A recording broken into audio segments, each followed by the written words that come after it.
watch out now. Wiggins, Curry, and Draymond Green. Maybe this team isn't so far away from title contention. Let's not get ahead of ourselves, though. But they are playing their best basketball right now, Bully. Well, Utah Jazz, Phoenix Suns, the two best teams in the league. Potential playoff matchups. The playoff intensity was there. And more important, the Warriors answered the bell tonight. Not just Steph Curry. Again, 5 players in double figures. But Andrew Wiggins. I mean, he dominated all night long. He dominated the game.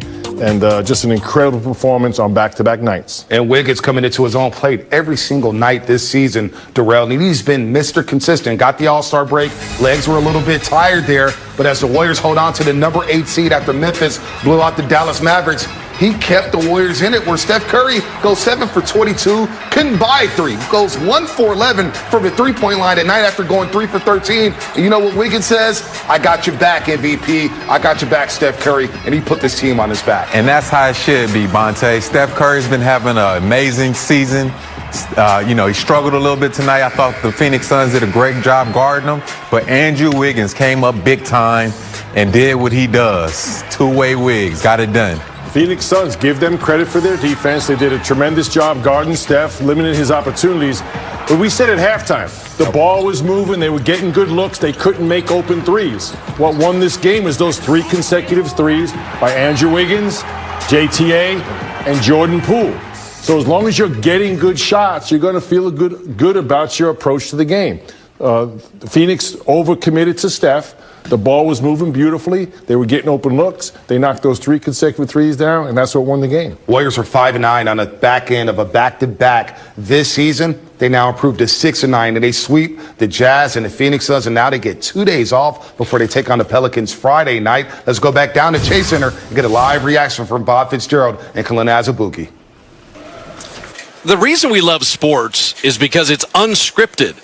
Because the script is the Suns, well, they lost to the Lakers, and the Warriors have only 8 guys, and they had a great win against Utah, but they're not going to have anything left for the back end of a back-to-back. And for a while, as the Warriors couldn't make a 3, the script was right. Except the Warriors turned it on its head and just had one of the best back-to-back sweeps you could have in the NBA. That was the most impressive win, back-to-back performance you're talking about. Andrew Wiggins is showing people what he's made of. Yeah. Like, I'm not going to miss a game. And I'm going to get better as the season goes on. And when my teammates really need me to show up, I'm going to be there. I'm going to be ready. And he was killing the whole night. And then fourth quarter, everybody started hitting shots. Yeah. No one's afraid on this team.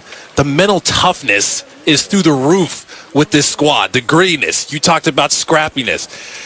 The Phoenix wasn't ready for that. And the Warriors kind of got him a little frustrated, a little frazzled there. Juan Toscano, the chippiness happening.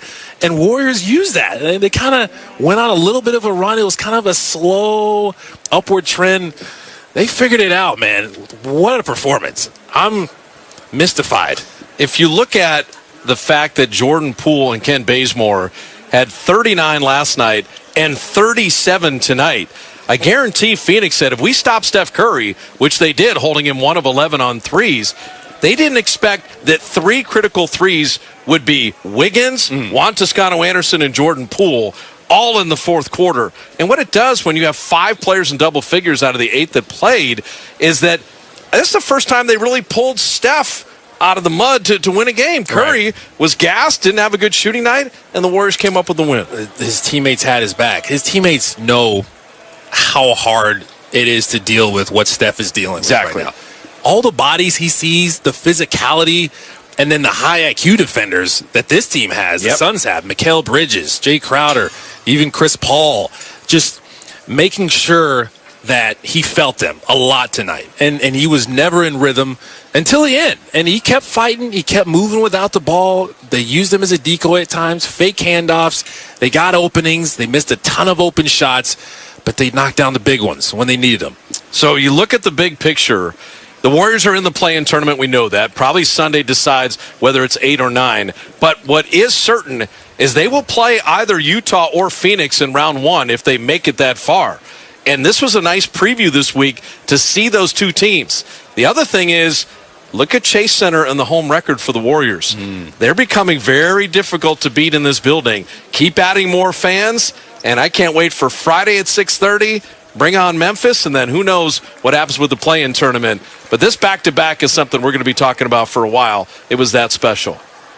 All right, let's look at the two games from the future Hall of Famers, Chris Paul and Steph Curry. Chris Paul played the entire fourth quarter, 24-10. He was special tonight. He was making some big-time shots. Steph Curry struggled tonight. Still finished with 21.6 assists, 3 rebounds, but the gravity that he creates on the floor helped out the others here as we break down this film tonight. What did you see here, Mully?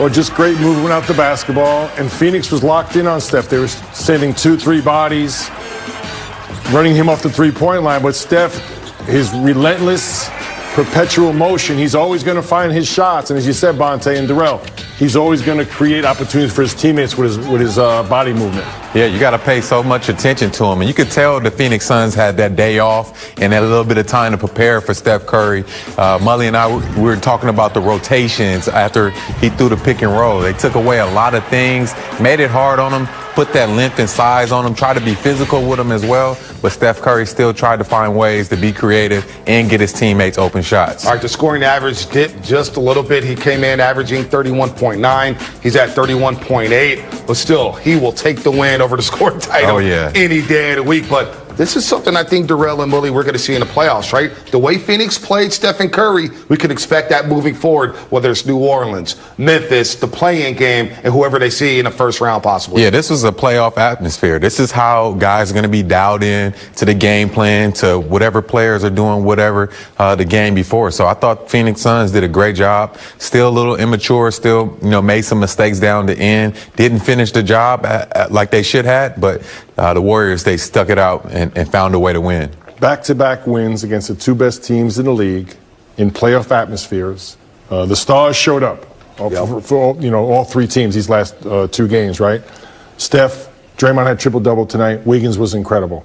But you look at both Utah and Phoenix, the role players for the Warriors thoroughly outplayed both role players for the Utah and Phoenix. That's a good sign moving forward. That is, no doubt about it. And Darrell, I think you're going to join me on the morning roast tomorrow with Kate, Scott, Joe Shasky, the Butcher Boy, and the entire crew. I think we'll talk about the Dodgers slumping. I think we'll talk about the Giants winning. And then we'll talk about this game. Of course, Andrew Wiggins scored 38 and we'll do a little right or wrong. We got some Moses Brown in there, I think, for him. And some uniforms. So we'll do a nice little right or wrong with Darrell Wright tomorrow at 8:15 in the morning. You don't want to miss it as we'll recap this entire game. Warriors over the Suns, come back from 16 down and win the back end of a back-to-back against the Suns. We'll hear from the head coach, Steve Kerr, on tonight's big-time win at Chase Center. Warriors Post Game Live is presented by Toyota. Wouldn't it be